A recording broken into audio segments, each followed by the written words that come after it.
Hello, bienvenue à l'émission Paulette. Paulette, c'est un magazine féminin qui est là pour parler à toutes les femmes.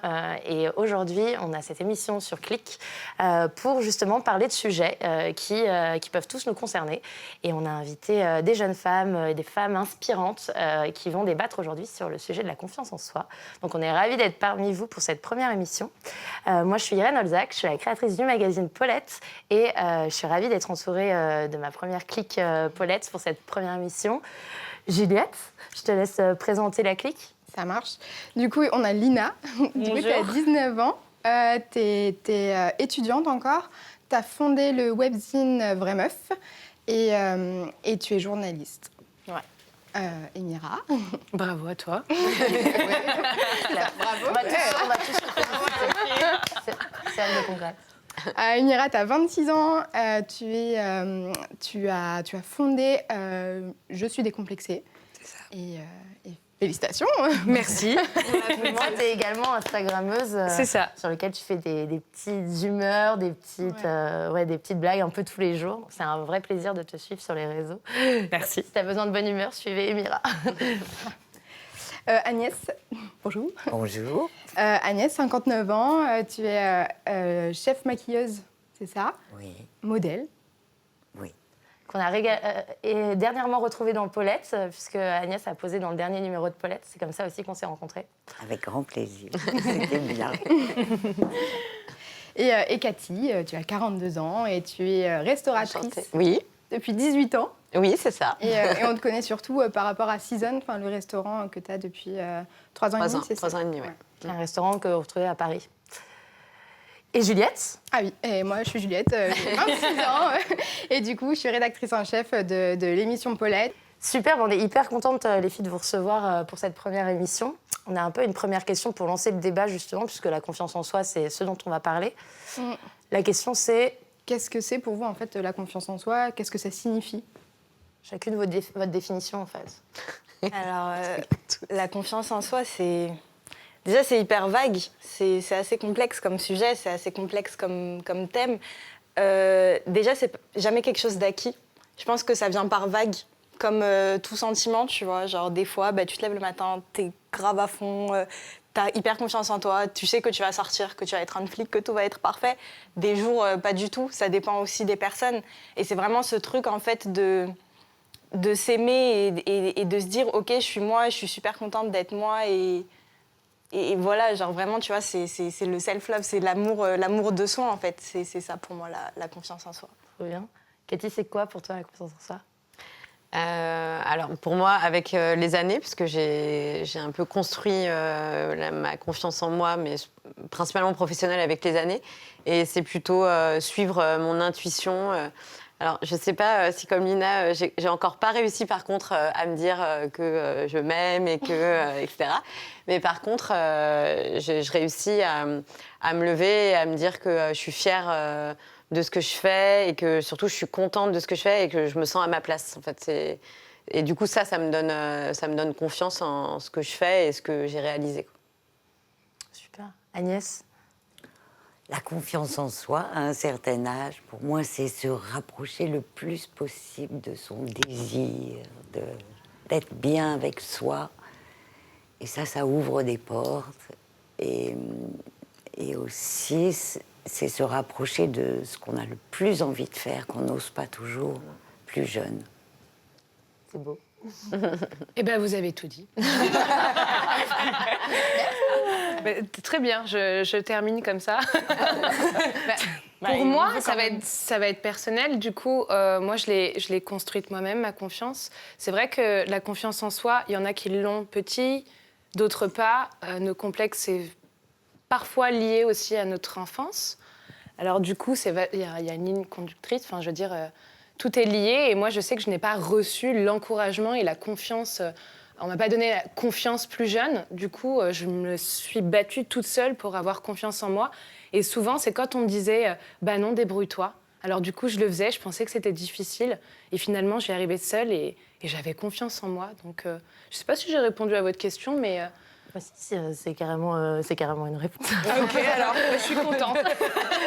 Il n'y a pas de bonne ou de mauvaise réponse, c'est plus comment toi tu ressens ce que c'est la confiance. Toi, Juliette, par exemple, c'est comment que tu la ressens? Moi, c'est plus quand j'ai le mojo. J'ai l'impression que je me lève et je me dis « Ah, c'est bien ». Et en fait, les petits moments de confiance en soi qu'on peut avoir amènent d'autres moments de confiance en soi dans la journée, en fait. Donc, c'est clairement par vague. Hein. C'est des vagues. Trop bien. Et je pense qu'il faut... Oui, pardon. Non, je pense qu'il faut savoir aussi, des fois, se poser et se dire ce que je viens de réaliser. Je suis fière de ce que je viens de réaliser. En fait, il faut des fois avoir des temps de pause pour réaliser ce qu'on a fait et prendre conscience que ce qu'on a fait, c'était bien, c'était bien selon ce qu'on avait envie. Et petit à petit, c'est une pierre à chaque fois pour prendre de plus en plus confiance en soi, quoi. Oui, c'est tous les jours. Et puis c'est chacun, même si dans l'enfance, on a eu quelqu'un qui nous a aidés, mais on construit la confiance en soi par soi-même, tout le temps. Et souvent, on dit que justement, il y a des gens qui nous inspirent, qui nous donnent envie d'avoir plus confiance en nous. Est-ce que vous, justement, il y a des gens qui vous inspirent, que vous connaissez, qui peuvent être plus jeunes ou plus âgés que vous, qui peuvent être dans votre famille ou pas du tout, qui sont des personnalités que vous connaissez même peut-être pas, mais qui vous inspirent pour votre confiance en vous? Ou est-ce qu'au contraire, c'est un travail ultra individuel où vous ne vous servez pas de l'énergie des autres? Je pense que c'est quand même important, surtout quand tu es jeune, d'avoir pas des modèles, mais on va dire, tu vas regarder certaines personnes, tu vas regarder certains trucs, et en fait, ça va plus être des actions ou des choses qui ont été faites qui vont t'inspirer. C'est important aussi de même pas d'aller puiser en fait aussi loin, juste de regarder aussi dans ton entourage, tu vois, que ce soit ta famille, que ce soit tes amis. Moi, mes amis, genre, mais je les aime trop, tu vois. Et ils donnent de la confiance. Ouais, bien sûr. Et ou même des gens que tu peux rencontrer, comme toi, par exemple.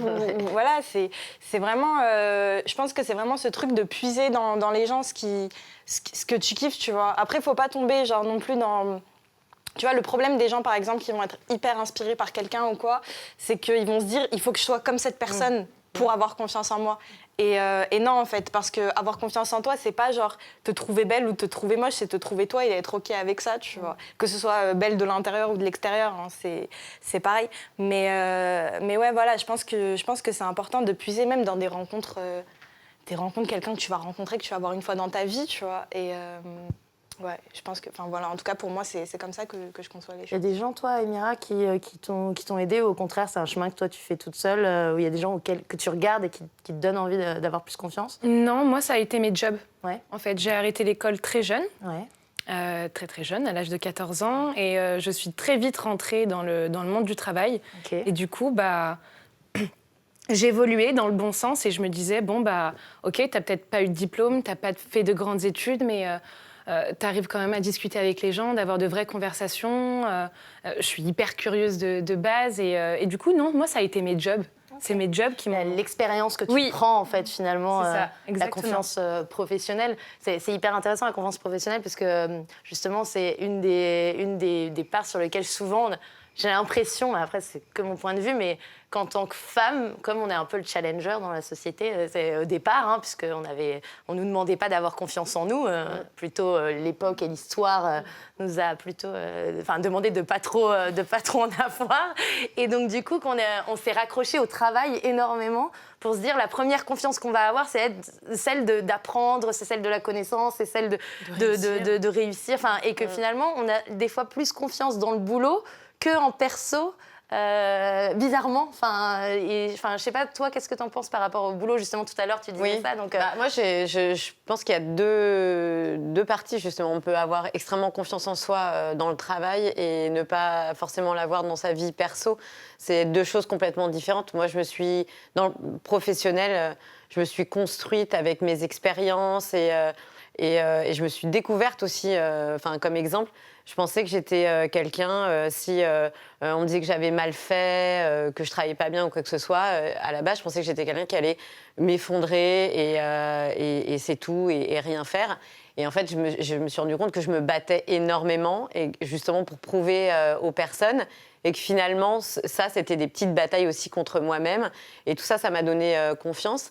Mais je sais que j'ai beaucoup plus confiance en moi dans mon travail. Je sais que je dégage aussi naturellement de la confiance dans mon travail, que je ne vais pas forcément dégager dans ma vie personnelle. Donc, et du coup, j'essaye aussi de balancer, voilà, de m'en servir, et de servir de cette expérience professionnelle et de la confiance que je suis en train d'acquérir pour la calquer sur ma vie perso. C'est intéressant.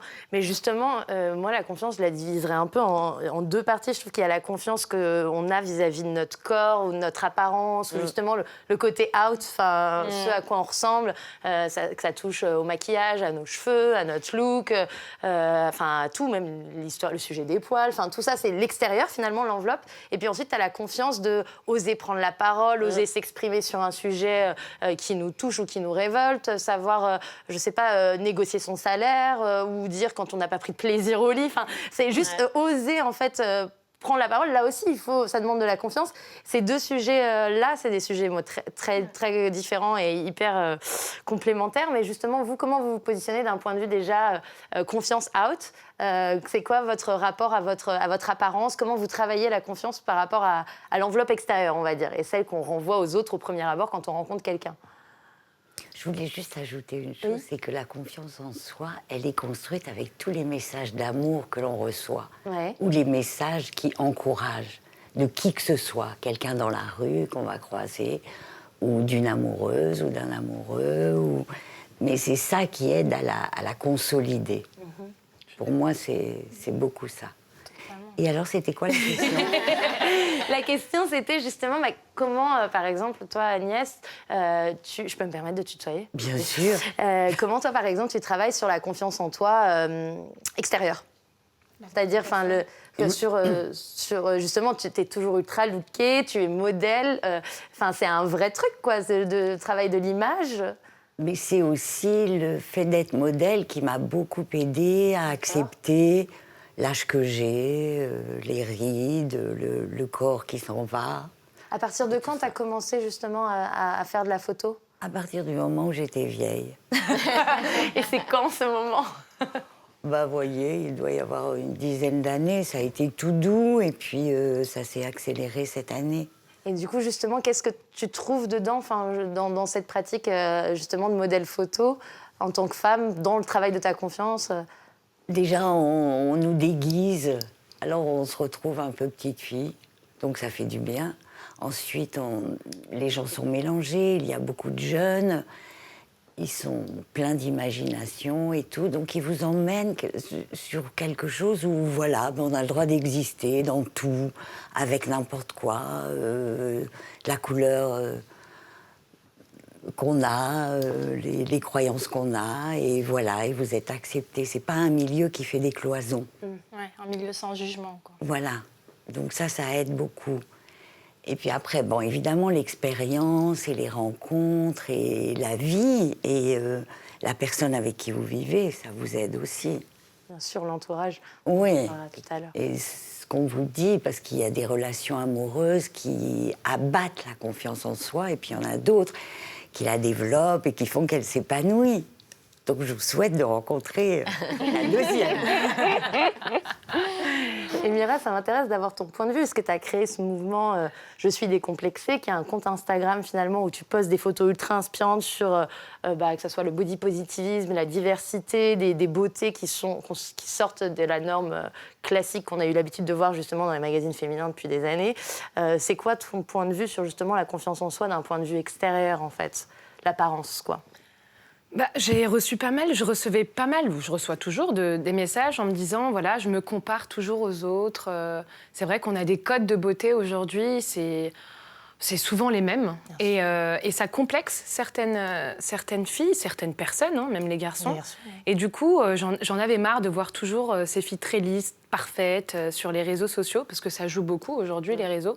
Et du coup, j'avais envie de de faire ma petite révolution et à poster des femmes à visage avec une beauté super atypique, avec une particularité, avec des taches de rousseur, avec un nez super imposant, parce que je trouve que c'est ça finalement la beauté. Et puis j'ai envie de dire aussi, on peut être beau pour tout le monde. Ouais, Enfin, on peut trouver tout le monde, chaussures à c'est ça. son pied. Exactement, oui. Ouais.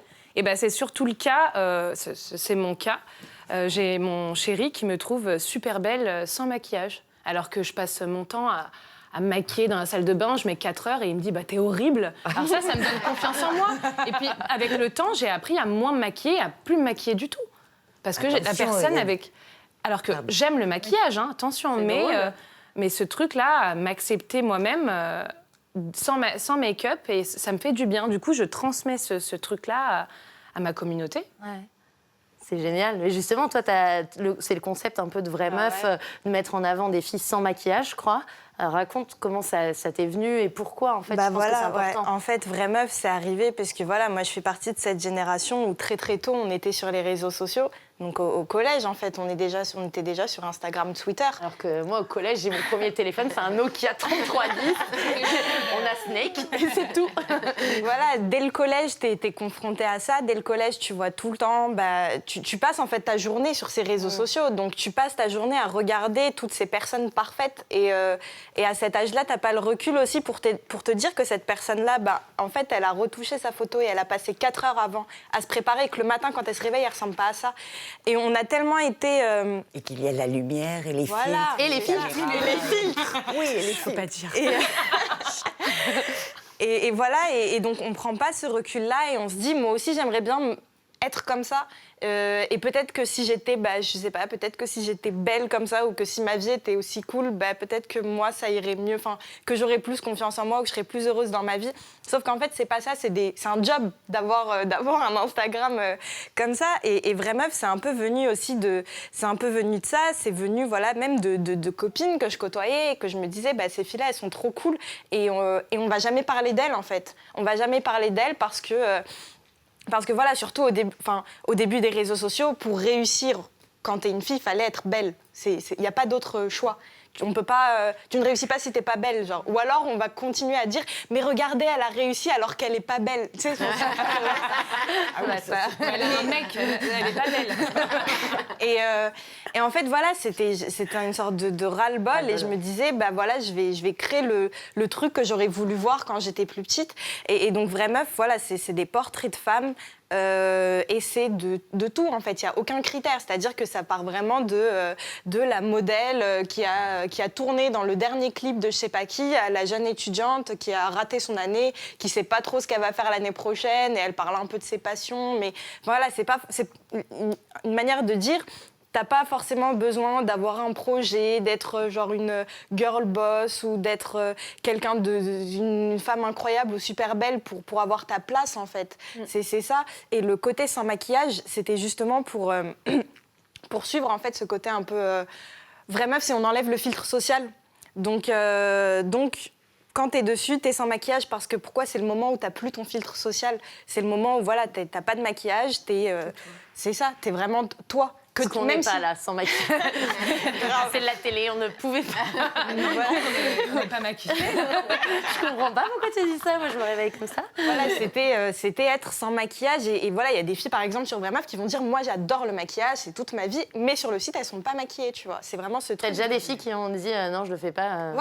Ouais, beaucoup. Il y en a même qui ont changé d'avis après. D'accord. Qui ont... Pas assumé, quoi. Non, au contraire, qui au début m'ont dit non, et après elles se sont dit, si, je vais le faire quand même. Trop bien. Il y en a qui m'ont dit que, depuis qu'elles l'ont fait, en fait, elles avaient vachement peur du jugement. Elles se disaient, les gens vont dire, oh, mais cette fille-là, elle est moche. Alors que non, en fait. Et quand elles ont vu que ça changeait rien du tout et que les gens, ils s'en fichaient de la photo, il y en a qui m'ont même dit que maintenant, elles sortent plus sans maquillage, ou qu'elles ont plus de problème avec ça, tu vois. Et c'est pas du tout dire, il faut être sans maquillage, les filles avec du maquillage, elles sont superficielles. C'est vraiment se dire, c'est cool de se maquiller, c'est cool de pas se maquiller. Et en fait, il faut juste embrasser tout ça et kiffer tout ça.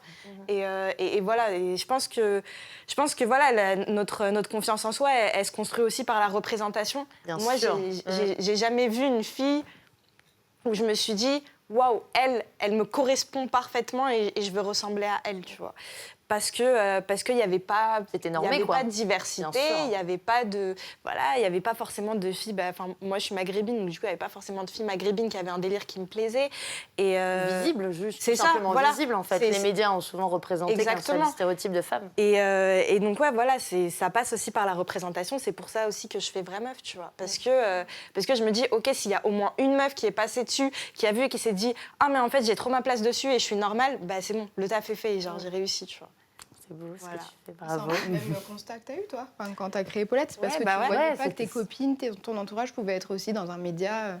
L'idée, c'était ça, c'était de donner la parole à des gens que tu vois pas, parce que le monde des médias était un monde qui me semble inaccessible. Enfin, moi, je viens pas du tout de cet univers-là, et j'avais l'impression qu'il y avait une seule façon de sortir l'image de la femme. Ça sortait des grands magazines, et elle était très stéréotypée.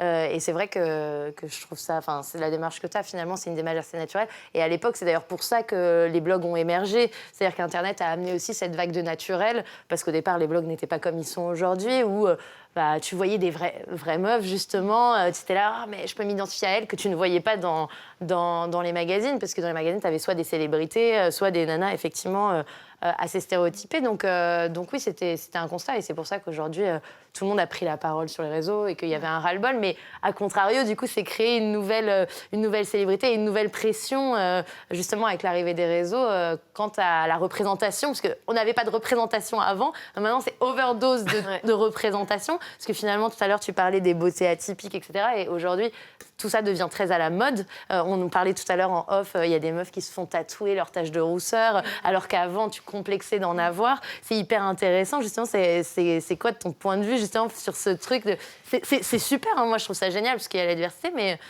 est-ce que ça transforme pas le message ? Ça transforme le message, et il faut trouver un juste milieu, quoi. Là, c'est un peu n'importe quoi. Enfin, je veux dire, se créer des taches de rousseur, je suis pas dans le jugement, mais enfin, si. Mais je suis pas dans le jugement, mais je juge.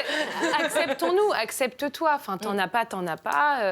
T'as bien un autre défaut que tu vas pouvoir représenter et en être fière. Enfin, je veux dire, moi, je suis fière de mes défauts aujourd'hui et je me la raconte avec ça, quoi. Mais non, mais là, je suis pas trop d'accord avec ce truc. Tu le vois pas parce qu'il y en a qui vont pouvoir le dire, elles vont le voir comme un maquillage plus finalement. Là où le maquillage en power, tu te dis, bah voilà, je me suis fait mes sourcils, je me sens bien et tout. Why not me faire des taches de rousseur, tu vois.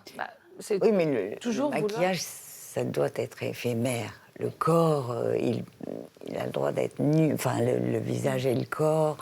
Et il y a aussi cette mode du tatouage partout. Des sourcils. Qui est énorme et qui ne correspond pas forcément, parce que le tatouage, il y avait une raison. Enfin, c'était pas n'importe quoi, tandis que maintenant, ça devient un peu...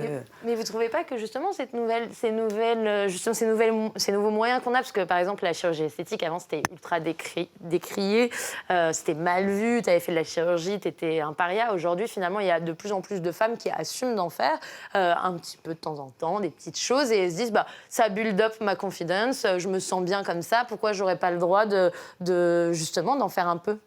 Enfin, c'est un outil comme un autre, finalement. Mais tout le monde a le droit. Ce que j'adore, en fait, c'est chacun trouve ce dont il a besoin dans chaque chose, en fait. Oui. Moi, je pense qu'on ne peut pas porter de jugement là-dessus, justement. Parce que chacun a des complexes ou non. Par exemple, je reviens sur ce que tu disais tout à l'heure. Moi, je viens d'une génération où il n'y avait pas les réseaux sociaux. Et on ne se maquillait pas, nous. En fait. Ah bon? Moi, je me... Aux âges où les jeunes femmes se maquillent maintenant, etc. Enfin, moi, toutes mes copines, pendant très longtemps, c'était hyper léger, le maquillage. Et je me rends compte aujourd'hui, par exemple, quand je suis au restaurant et que je vois des jeunes femmes rentrer, et je suis toujours très surprise de la quantité de maquillage qu'elles ont. D'une manière générale, moi, il n'y en avait pas autant, et j'ai l'impression que les réseaux sociaux ont apporté ça aussi, un peu cette pression de l'image, etc. Il y a surtout certaines marques qui ont apporté cette importance du maquillage et de l'épaisseur et tout ça. Aussi, hein. Et ce qui n'est, voilà, c'est pour vendre. Parce que nous, moi, j'ai pas ce souvenir-là d'autant de maquillage de jeunes. Si on avait le droit de s'acheter un gloss et qu'on voyait une fille à l'école avec un petit peu de gloss, c'était déjà incroyable, quoi. Mais et moi, en fait, j'ai commencé à me maquiller quand j'ai commencé à mettre aux réseaux sociaux. Je m'étais me maquiller. Il y a 3 ans, quoi. Il y a 3 ans. Je me maquillais pas avant. J'avais jamais mis de fond de teint et quoi que ce soit. Et en fait, c'est la pression des autres où je me suis dit peut-être que les gens vont trouver ça impoli de ma part de me présenter sans maquillage. Mais je l'ai vraiment vécu comme ça. Et des fois, quand j'ai pas de rendez-vous, je me maquille pas. Et quand j'ai des rendez-vous, je me rends compte que je me dis, je suis obligée de me maquiller parce que la personne en face de moi va prendre ça pour de l'incorrection. Au même titre qu'avant, moi j'ai été éduquée avec, on a un rendez-vous professionnel, on doit s'habiller en fonction, ailleurs, etc. Moi, je le vis comme ça, le maquillage, par exemple. C'est drôle. C'est vraiment, voilà, mais je préfère, tu le sais, il y a des fois, enfin, je suis journée sans maquillage. C'est pour moi, je me sens mieux et plus confortable sans maquillage, quoi. On devrait créer une journée sans maquillage. Ouais. Ça serait top, ça. On voit vraiment, je crois qu'elle est pas Sorry, not sorry. Et c'est vrai que l'image qu'on dégage, justement, tout à l'heure, tu parlais de l'amour qu'on pouvait recevoir des autres, etc. Donc aujourd'hui, on reçoit beaucoup d'amour via les likes, les commentaires et tout, puisqu'on est sur les plateformes. Donc c'est terrible parce que finalement, t'es confronté à... Enfin, tu mets ton image et si t'as pas l'amour que t'attendais, ou je m'imagine quand tu postes une story, enfin, tu vois des trucs, là, c'est terrible parce que finalement, c'est la validation de l'autre qui travaille ta confiance, alors qu'en vrai... Comme vous l'avez dit chacune un peu, c'est un travail finalement très personnel. Mais malgré tout, on est dans une époque où tu es obligé d'être confronté à l'opinion de tout un chacun, et de ton entourage, et de ton deuxième cercle, troisième cercle, et que ça a un impact. Parce qu'il y a beaucoup de gens, beaucoup de jeunes femmes d'ailleurs, qui dépriment à cause de, je sais pas, des commentaires qu'on va faire sur elles sur les réseaux, de choses comme ça. C'est réel, c'est un monde. Et donc du coup, est-ce que c'est pas une façon... de les aider, pour certaines d'entre elles, justement, je sais pas, hein, mais de travailler là-dessus? En fait, c'est scientifiquement prouvé déjà que à chaque fois que tu as des likes, en fait, ça sécrète de la dopamine, tu vois. D'accord, non, mais je savais pas. En fait, si, à chaque fois que tu as des notifications... se liker tous les matins, les meufs. Tu peux te liker aussi, hein. Est-ce que l'auto-like est autorisé? C'est un gros débat, ça. Il y a plein de gens qui disent qu'il faut pas. Des fois, je me like, je me dis, oh putain, je veux des likes. On sait jamais. Non, mais c'est vrai.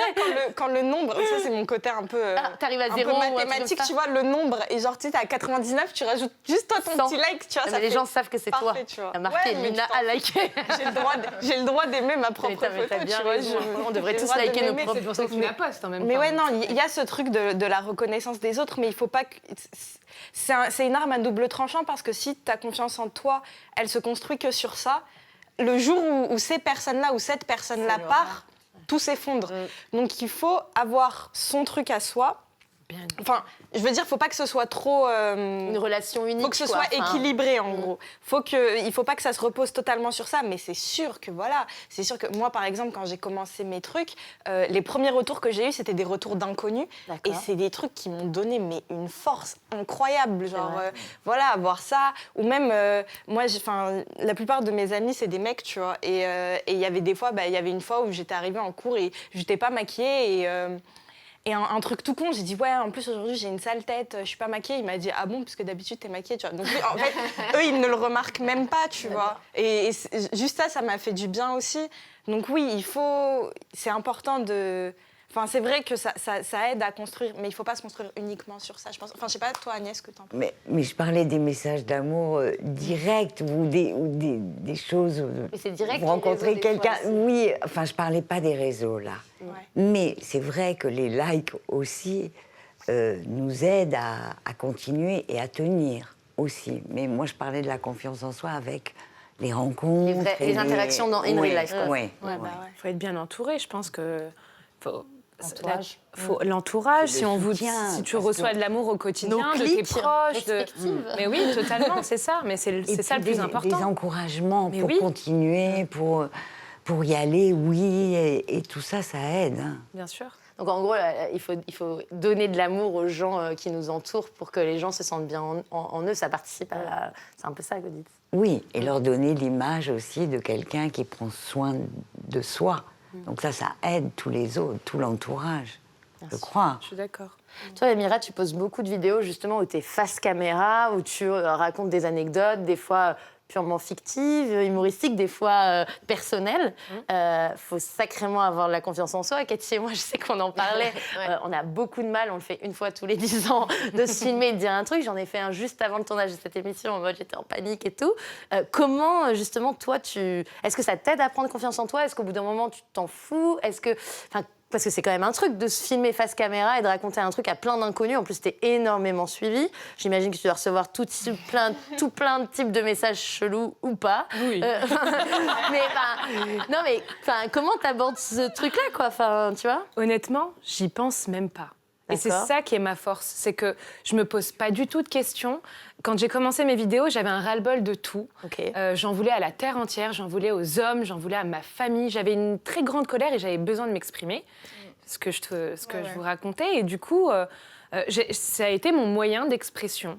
C'était ta thérapie. Ça a été ma thérapie tout de suite et je me suis pas du tout posé de questions. Est-ce que ça va choquer? Est-ce que ça va plaire? Est-ce que ça va... Aucune question. Et ça a été les retours là, qui m'ont donné, pas confiance, mais la force de... Non, pas la force, mais ça a été les retours des gens en disant « Oh, il y a quelque chose à faire là ». En fait, je pense que ça fait agir beaucoup de personnes, ce que je raconte. Il y en a qui se retrouvent en moi ou dans ce que je raconte. Et là, je me suis dit, je prends ça au sérieux et j'en fais un métier, quoi. Donc là, je me pose toujours pas de questions. Quand je prends mon téléphone, déjà, souvent, je suis pas du tout maquillée. C'est au réveil, c'est là où je suis le plus inspirée. Je crois que c'est mes rêves, j'en sais rien, mais c'est souvent ça. Et je me dis pas, je vais me préparer, sinon, toute mon inspi s'en va. Je peux pas. Je me pose aucune question, j'y vais. Et puis jusqu'à présent, ça marche. Donc, enfin, ça marche. Je veux dire, on est plusieurs tous les jours, on est plus en plus. Donc, je suis contente. C'est génial. Mais oui, non, je me Formidable. Vraiment. Et alors, vous pensez quoi de la confiance en soi concernant justement la prise de parole? Parce que finalement, la prise de parole, il y a plein de sujets, un truc aussi basique que dire oser parler en anglais, par exemple, quand on n'est pas complètement à l'aise et qu'on se retrouve dans une situation, on se dit putain, il faut que je parle, ou juste parler en public devant des gens, ou justement, tu vois... quelque chose qui te scandalise dans les transports en commun et oser prendre la parole et t'exprimer, poster un truc sur les réseaux sociaux parce que t'es en colère, révolté, voire parler, aller négocier des choses, ça demande une sacrée confiance et c'est un truc sur lequel on nous a sûrement dit de se taire aussi. Enfin, je trouve que la société ne nous a pas vraiment aidés non plus à oser prendre la parole. Comment vous travaillez sur ce point de vue-là qui est en dehors de l'apparence, pour le coup, qui est vraiment intérieur et de se dire, je go out there et j'ai confiance et je m'affirme en fait. Je pense qu'il faut se faire violence certaines fois. Il y a des fois, tu peux avoir des réactions très spontanées et ça sort.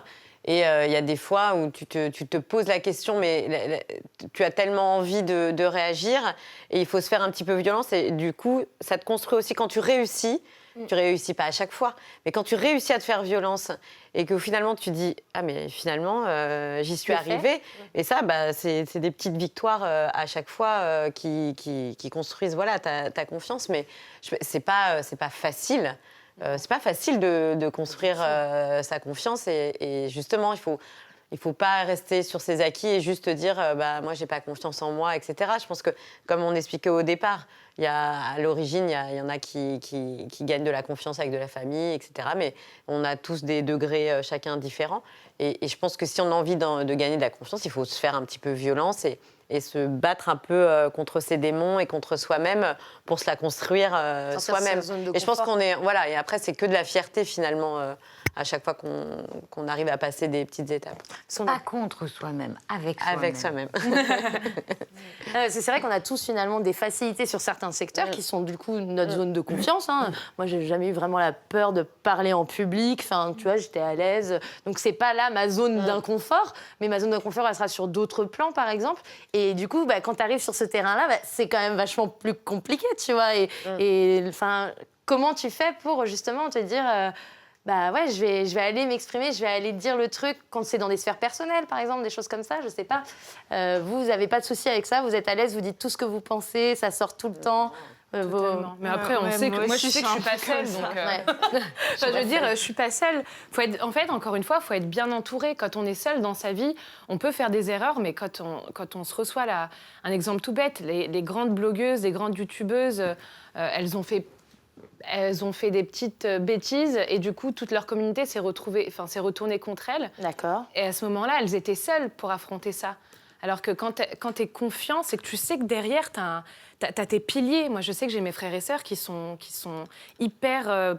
on est hyper proches. Et quand je vais faire un faux pas, ils vont me dire « Non, mais là, t'abuses. Là, ce que t'as dit là, sur les réseaux, ça peut être mal interprété, donc fais attention. Je pense que ma confiance aussi, elle vient de là. C'est quand t'as des piliers autour de toi, quand t'as des gens qui sont...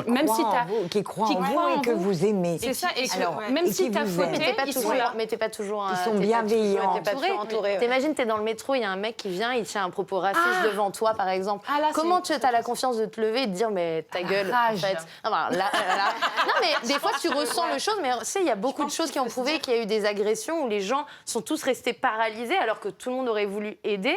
Et les 3 quarts du temps, t'as personne qui se lève, en fait. Je pense qu'il faut se poser la question vraiment de si je le fais, qu'est-ce qui va se passer, genre. Est-ce que je vais mourir? Je crois qu'il faut se poser la question. Non, mais sinon, en fait, si tu te poses la question, tu y vas pas. Non, mais là, par exemple, tu vois, dans le fait de parler en public ou voilà, de présenter quelque chose ou quoi, il faut se dire, ok, si tu bafouilles, qu'est-ce qui va se passer? Genre, il va rien se passer, mais rien. Genre, en fait, on a trop l'impression des fois que si on réagit pas, non, au contraire, que si on réagit et que si on ose prendre la parole et que si on ose faire les choses, on va mourir, tu vois, que genre, il va se passer un truc de ouf. Mais après, le mec va peut-être te mettre une baffe, mais voilà, dans une agression, c'est plus compliqué parce que dans une agression, je pense qu'il faut une personne.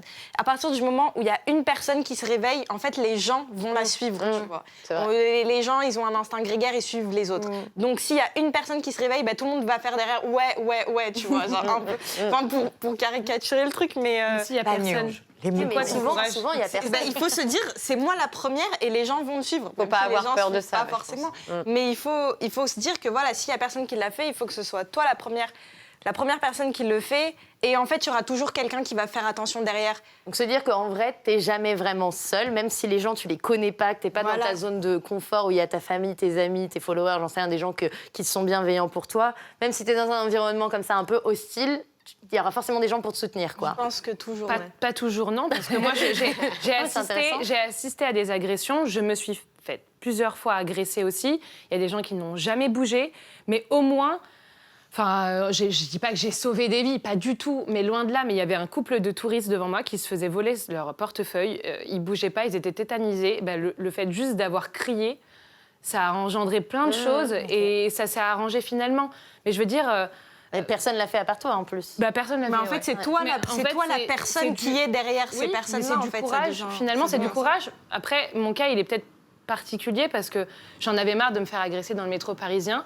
Et en voyant ces scènes-là, je me suis dit, mais il faut que je fasse quelque chose. C'est plus de la colère, de la rage et du courage. Il y en a marre, quoi. Mais quelquefois, les propos racistes, de ne pas réagir, ça a plus d'effet que de réagir et de créer une polémique énorme et des choses. Quelquefois, ce sont des regards, ce sont des... faut ignorer et puis la parole aussi. Après, des fois, il faut aussi parler quand des choses nous scandalisent, parce que le problème aussi de tout laisser passer, c'est que du coup... C'est pas laisser passer, c'est la froideur aussi. Oui. Et alors, on parle d'amour, confiance en soi dans les relations amoureuses, parce que tout à l'heure, on parlait du fait que souvent, une grosse trahison ou une grosse déception amoureuse pouvait être finalement moteur de confiance en soi. Mais avant, il y a la relation. Comment vous abordez les amours et la confiance ? Comment vous êtes par rapport à ça? Parce que l'amour, ça commence par la séduction, déjà. La séduction, ça nécessite un petit peu de confiance. Hein. Alors, je dis pas pour swiper, t'es tranquille chez moi, tu vois. Donc ça, c'est l'invention du siècle.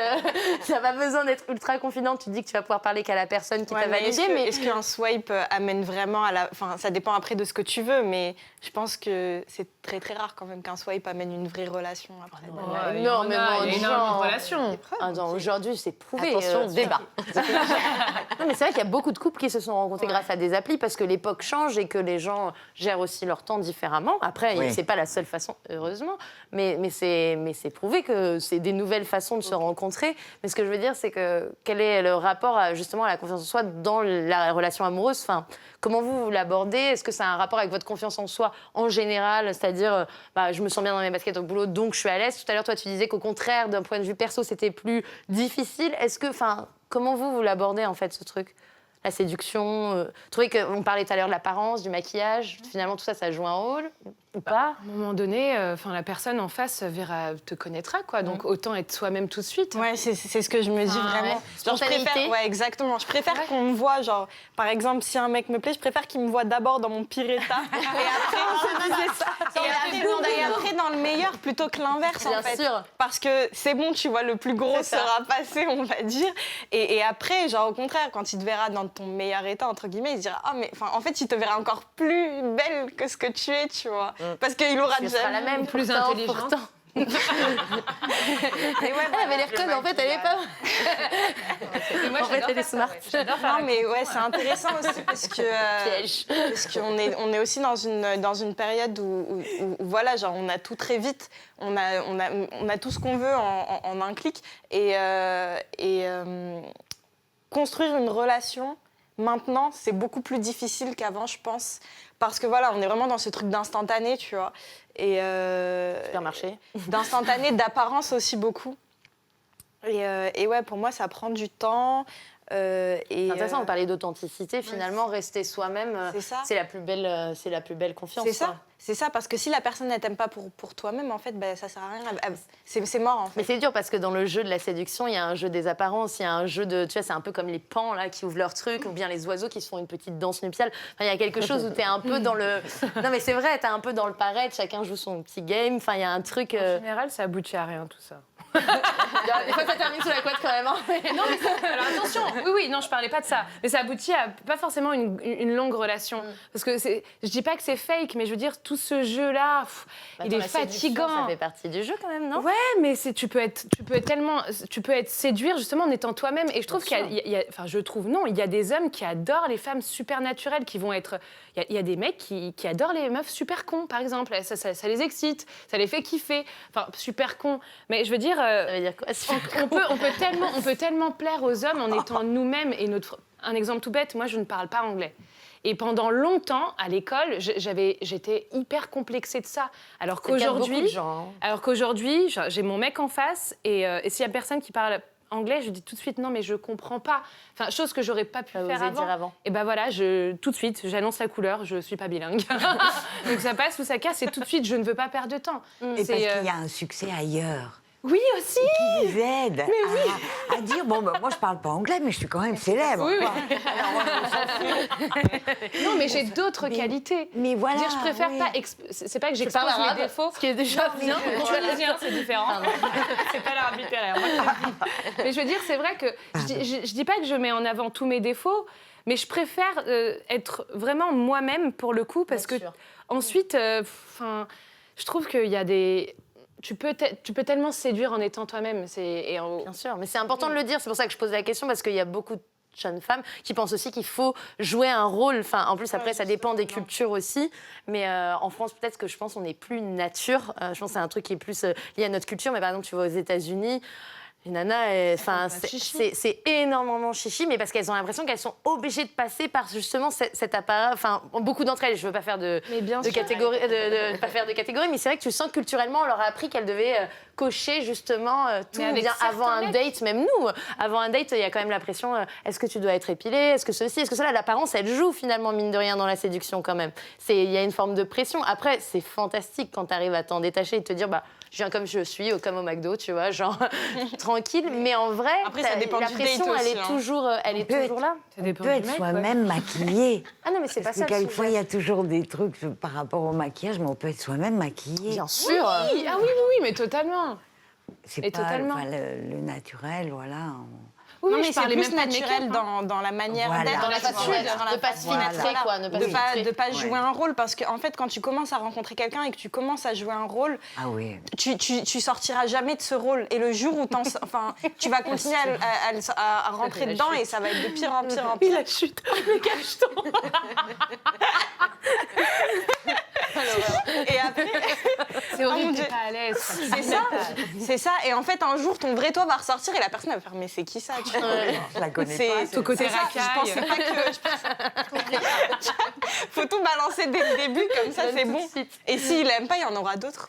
Ce ne sera pas lui. Et puis, enfin, je veux dire, il y a aussi certains mecs qui aiment ça, ce jeu-là, et que la nana, elle fasse des chichis. Ça dépend des hommes. Moi, je dis toujours tous les hommes sont différents, comme toutes les femmes sont différentes. C'est une très belle phrase. Et aujourd'hui, il y a un sujet qui ressort beaucoup, c'est le plaisir féminin. On en parle de plus en plus. Et justement, les femmes prennent de plus en plus la parole. Il y a ce compte qui s'est lancé qui s'appelle T'as joui, justement, des témoignages de femmes. Il y a eu pendant très longtemps, justement, les femmes n'osaient pas parler à leurs compagnons ou même, enfin, les femmes, je ne vais pas genrer, en fait. Enfin, les gens, ne pas parler de leur expérience sexuelle, quoi qu'il, en fait, que ça soit. Qu'est-ce que vous pensez là-dessus Est-ce qu'il faut de la confiance quel est le rôle de la confiance dans l'idée d'exprimer son rapport au plaisir? Parce que c'est quand même un truc qui reste encore tabou, de dire, en fait, là, tu fais de la merde, genre, j'ai pas du tout kiffé, alors qu'avant, tu allais peut-être simuler parce que tu savais pas ce que c'était. Enfin, il y a un truc aussi par rapport au plaisir sexuel. Je sais pas, qu'est-ce que vous en pensez? Moi, je pense que c'est plus une question de communication dans le couple. Oui, parce que ça peut être, pour l'instant, je pense, vécu comme quelque chose de castrateur pour un homme. Donc, il faut communiquer, mais de manière peut-être pas trop brutale. Je dis pas Pour que les c'est femmes nul, quoi. Un peu à droite. Non, c'est encore extrêmement tabou. Donc, il faut déjà, en tant que femme, il faut l'assumer. Et je pense que toutes les femmes ne l'assument pas, ça. Bien sûr, et c'est très dur. D'assumer le fait de, je suis une femme, j'ai le droit de prendre du plaisir et j'ai le droit de m'exprimer sur le sujet. Déjà, c'est pas, les hommes n'ont pas l'habitude, je pense. Donc, il faut aussi, je pense, faire attention. Même quand on a vraiment confiance en soi là-dessus et qu'on a envie de communiquer, il faut quand même faire un petit peu attention pour pas que. C'est un peu comme tout. Il ne faut pas que ce soit aux dépens d'autrui, finalement. Parce que les gens confondent. Enfin, souvent, il y a cette comparaison entre l'ego ou la overdose de confidence, etc., par rapport à la confiance en soi, ce qui, pour moi, n'est pas du tout la même chose, mais qui, souvent, tu peux très vite glisser sur le côté droit en disant cette personne, elle a un ego trip, donc elle a énormément confiance en elle, alors qu'en fait, pas forcément. La confiance, c'est pas ce que tu dégages forcément que d'extérieur ou dans tes propos, c'est aussi ton rapport à toi, je pense. Mais bizarre. Enfin, moi, je pense aussi que trop d'arrogance, ça trahit un manque de confiance en soi. Genre quelqu'un qui veut beaucoup, qui est beaucoup trop dans ce truc de moi, je suis meilleure que les autres, qui rabaisse un peu les autres et tout. Pour moi, c'est en fait, il faut retourner le truc à 180 degrés. Et en fait, cette personne-là, au contraire, elle souffre d'un gros manque de confiance en elle. Et du coup, elle a besoin de se placer au-dessus des autres, en fait, parce qu'elle n'accepte pas, elle ne pense pas, elle, dans sa tête, inconsciemment, qu'elle est au même niveau. Elle a besoin, elle pense qu'elle est inférieure aux autres, donc du coup, il y a ce truc un peu d'être un peu arrogant. Donc non, je pense que tu fais vraiment la différence entre quelqu'un qui a confiance en soi, quelqu'un qui est vraiment arrogant. Ça se sent, en fait. Ça se sent dans la manière dont la personne te... Des fois, pas forcément, parce qu'il y a des gens qui sont ultra impressionnants, tu les vois comme ça, justement, tu vas les admirer dans le travail, ils sont incroyables, ils sont... Comme tu disais tout à l'heure, c'est girl boss et tout. Et en vrai, t'en sais rien, ils ont des manques de confiance en eux, des fois qui sont plus liés justement à l'enfance, au vécu, des choses qui sont pas visibles. Mais eux, derrière, ils sont super fragiles. Finalement, c'est pas forcément ce que tu dégages de l'extérieur qui révèle de ta confiance. Oui, totalement. Mais surtout tes expériences, je pense, sexuelles aussi. Tout dépend sur qui t'es tombé, sur un homme peut-être avec qui tu l'as fait la première fois, qui t'a pas mis à l'aise, qui t'a pas mis en confiance. J'ai l'impression d'être en thérapie. Non, mais je pense... Ça dépend. Non, mais en plus, là, je parlais même pas du tout dans le sexe, pour le coup, je parlais dans la vie en général. Oui, mais elle avait envie de revenir sur le sexe. On n'a pas... Elle voulait recentrer le débat, je crois. Non, pardon, je suis restée sur justement la confiance en soi dans une relation. Le truc T'as joui, pardon, je suis revenue. Non, mais attends, c'est bien aussi. Non, tout dépend tes rapports et surtout de tes partenaires aussi. Tout à fait, il faut des généreux. Et vive la générosité. En tout. Bébé, je t'aime. Et donc, du coup, là, il ne nous reste plus beaucoup de temps, mais prenez votre temps pour répondre à cette question. Mais ce serait intéressant que vous nous donniez, vous, vos conseils, parce que la confiance en soi, c'est quand même un sport, c'est un truc, selon moi, qui se travaille. C'est absolument pas linéaire. On parlait tout à l'heure de vagues, d'émotions, etc. Je le vois comme c'est un truc que tu dois travailler au quotidien. On a chacun des façons différentes de travailler là-dessus.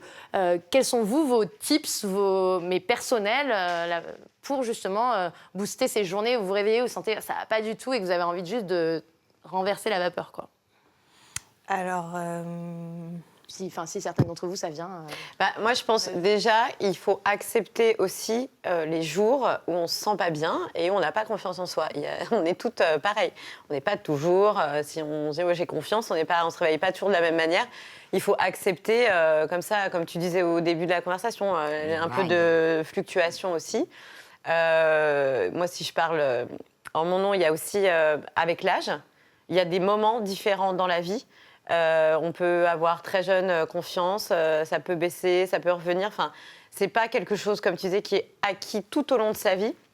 Parce qu'en plus, il faut travailler là-dessus, parce qu'en prenant de l'âge, la confiance change. C'est mousse. Voilà, et il faut en regagner. Et donc, pour moi, c'est comme l'amour. C'est jamais acquis. Ça se travaille toujours. Et il faut juste croire en soi à un moment donné et se faire confiance déjà. Et juste, voilà, accepter que c'est pas toujours linéaire et qu'on a des moments qui sont plus bas. Il faut juste accepter ça, quoi. Quand on est submergé par les pensées négatives, essayer de les chasser et de voir... Ou d'attendre de voir le message que ça apportait ou que la vie apportait pour essayer d'être positif aussi. Je pense que d'essayer d'être positif aussi, ça... voir le verre, c'est Ça aide, ouais. Il y a un truc qui est très important. Désabonnez-vous des nanas sur Instagram qui vous complexent. Ça, c'est très important. Je veux dire, c'est très... ne plus trop s'abonner aux blogueuses, de se désabonner, c'est bien, de se regarder dans le miroir et de se dire « Ok, j'arrête de me comparer aux autres, je suis unique ». Je pense qu'on ne prend pas assez le temps aussi de se découvrir. On a 1000 choses à apprendre, il y a plein de choses à faire et à découvrir. Du coup, ça t'anime, ça te stimule et... La confiance, elle vient petit à petit quand tu te rends compte quand tu te découvres, tu prends le temps pour toi, tu voyages aussi. Les voyages, ça aide énormément. Et vraiment, d'arrêter de se comparer aux autres, ça, c'est... Pour moi, ça, c'est important. Ouais, plus que de se désabonner que des blogueuses ou des filles. Encore plus, tu vois, c'est vraiment juste... se désabonner en général à tout ce qui te convient pas, tu vois. C'est ça. C'est voilà, tout ce qui nous fait mal. Voilà, tout ce qui va pas, même que ce soit en vrai, tu vois, des personnes qui vont te rabaisser ou que ce soit... refermer ton... Voilà, des fois, on a besoin aussi de se recentrer, de... Unfollow certaines personnes in real life. Mais voilà, c'est ça. Et certaines choses aussi, tu vois, plus que personne, ça va vraiment plus loin. Enfin, je sais pas, que tu fais un truc, par exemple, tu as une activité qui te plaît pas, tu vois, que t'aimes pas, t'es pas obligé. Forcer. Voilà, c'est ça, ne pas se forcer aussi. Et se rappeler que c'est pas en faisant quelque chose ou en réussissant à avoir quelque chose que tu vas avoir confiance en toi. Il y a beaucoup de gens qui vont se dire, ouais, en fait, je serai vraiment moi-même, tu vois, genre, je serai vraiment bien le jour où je réussis ça. Non, en fait, la confiance en soi, c'est même quand t'as rien, tu vois. C'est savoir ce que tu veux, finalement, parce que tu n'as pas besoin de vouloir un million de choses, mais te fixer des goals, ça aide à construire la confiance en soi, quand même, parce que tu te dis, j'ai envie de faire ça, et donc ça te donne du challenge personnel, mais c'est que par rapport à toi. Ce que je veux dire, en gros, c'est qu'il faut pas se dire, enfin, je vais dire un exemple simple, nul, mais acheter une voiture, tu vois. Faut pas être genre mal et te dire, quand j'aurai cette voiture... propriétaire. Genre, enfin, c'est nul comme exemple, mais quand j'aurai ce truc-là, et en fait, là, ça va tout changer. Non, en fait, ça part de l'intérieur. Et bien sûr que voilà, se fixer des goals, avoir de l'ambition, même pas forcément des gros goals, tu vois, genre juste des goals. Non mais goals, c'est genre qu'est-ce que tu as envie d'avoir fait dans ta vie, tu vois. Genre... Ah, elle parle pas anglais. Oui, c'est vrai. Des goals, c'est des buts. Oh putain, football, meuf. On vient de gagner la Coupe du Monde accessoirement. D'accord. Donc T'as des voilà. techniques, toi, Juliette, pour, justement, pour travailler ta confiance? Ah, c'est purement factuel. Ça va être de la méditation ou j'ai testé, attention, l'hypnothérapie Ouh. Alors Et en alors? hypnose.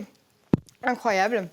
Et pourtant, j'y croyais pas, mais en fait, c'est avec de la méditation. Enfin, c'est pas de l'hypnose comme ça, c'est en méditant et en se recentrant sur moi. Enfin, c'est vraiment, je pense à moi, je pense à des moments et ça me fait du bien parce que déjà, ça marche. Je sens qu'il y a des petites choses qui changent dans ma vie, mais aussi,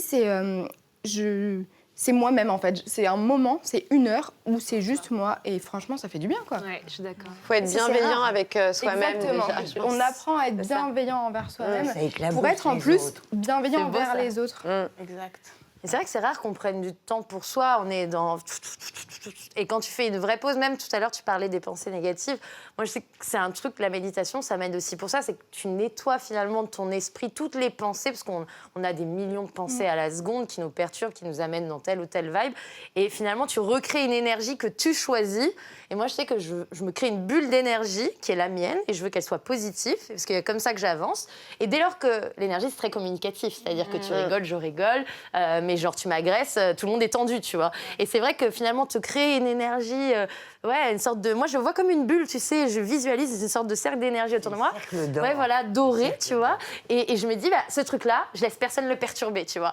Et donc, du coup, je me dirige que vers des gens qui sont dans des bonnes énergies. Et donc, du coup, je m'entoure effectivement de personnes qui sont positives, qui, même si la vie, elle est dure et qu'on a tous nos coups durs et nos déprimes, et autant les vivre à 300% pour pouvoir mieux se relever que faire semblant qu'elles n'existent pas, parce que le truc de l'autruche, ça aide pas forcément justement pour la confiance.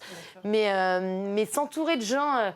qui ont envie de construire et qui ont confiance même en la vie, parce que finalement on dit confiance en soi, mais c'est juste accepter aussi qu'à un moment donné les choses elles arrivent quoi, et se dire pas trop réfléchir, pas trop se poser 1 million de questions, se dire le karma c'est, je suis désolée, moi j'y crois, mais je trouve que c'est quelque chose, c'est énergétique, c'est un pouvoir d'attraction, c'est on attire ce qu'on génère, et a priori si on génère quelque chose de positif, il n'y a pas de raison d'être Et même si on fait une carambole en route, j'ai dit le mot carambole, j'adore.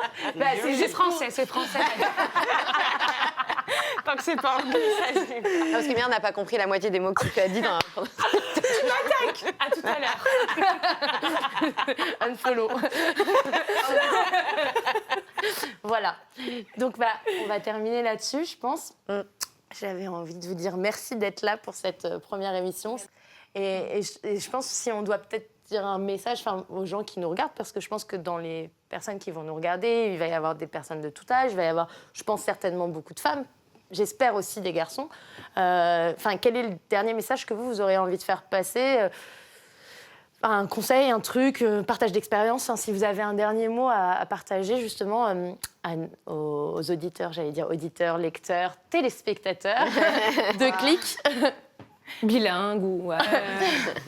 que toutes les meufs sont des vraies caméra, meufs. si tu veux. Ah ouais. Ça sera ton moment face caméra. Oh là là. Alors, que toutes les meufs sont des vraies meufs et que tous les gars sont des vrais gars et qu'on est tous uniques, on est tous cool, on a tous notre place. Voilà. Je dirais que c'est tout. C'est mon dernier mot. Merci Jean-Pierre. Moi, si j'ai un conseil à donner, ce serait à tout le monde de profiter du moment présent parce qu'il est important. De pas d'enterrer son passé, mais de l'accepter aussi. Et puis, un futur qui n'existe pas, ça sert à rien de se mettre la pression. Donc, profitez du moment présent. C'est peut-être bateau, mais c'est important. C'est essentiel. J'adore. Pas vous. Je rigole. Moi, je dirais de se faire confiance, de suivre son intuition, de suivre ses rêves et de profiter de la vie, vraiment. C'est la meilleure chose, de profiter et de se faire plaisir. Et oser se lancer dans ce qui fait plaisir et ce dont on a envie. Super. Juliette, un petit mot pour la fin. Je pense qu'il faut, c'est ça, se laisser le temps aussi de comprendre ce qu'on a envie. Et Non, bah non. Si, c'était bien, j'aimais bien. On est en train de se culpabiliser quelquefois sur dire il faut que je sois géniale, il faut que j'ai confiance en moi. Ben non, c'est pas trop le cas en ce moment. Enfin, il y a des petits moments, mais se laisser le temps aussi d'accepter qu'on n'y arrive pas du premier coup, mais petit à petit, on va arriver à quelque chose. Je suis d'accord. Et Irène, ton mot de la fin? Non, mais je partage vos avis. Écoutez sa petite voix intérieure, je pense que c'est ça. Généralement, on n'a jamais tort quand on s'écoute. C'est-à-dire qu'on peut faire une erreur, mais on est sincère quand on s'écoute. Donc, tu visualises cette petite voix qui te dit que tu dois te lever, que tu dois parler, que tu dois faire ça. Et si tout d'un coup, il y a plein de doutes qui arrivent, la petite voix, tu y vas. Et a priori, tu ne te trompes pas, je pense. Voilà. Vous nous direz ce que vous en pensez. Merci pour cette première émission de Click. Merci à Mouloud et à toute son équipe de nous avoir fait confiance. Merci aux Paulettes, merci aux filles d'être là. On espère que ça vous plaira. On a envie que vous participiez sur les réseaux sociaux pour les prochaines émissions, que vous nous disiez les thèmes que vous avez envie qu'on aborde, les personnes peut-être que vous avez envie qu'on reçoit. Donc n'hésitez pas à nous envoyer des messages sur Insta. Fanny, qui est là en train de filmer discrètement et faire des super zooms sur nos visages depuis tout à l'heure, prendra un plaisir de récupérer toutes les infos. Et cette émission, c'est la vôtre. C'est un truc générationnel de discussion où, sans tabou, on dit ce qu'on pense. Donc vraiment... c'est aussi pour vous qu'on est là. Donc, merci à tout le monde. Bravo.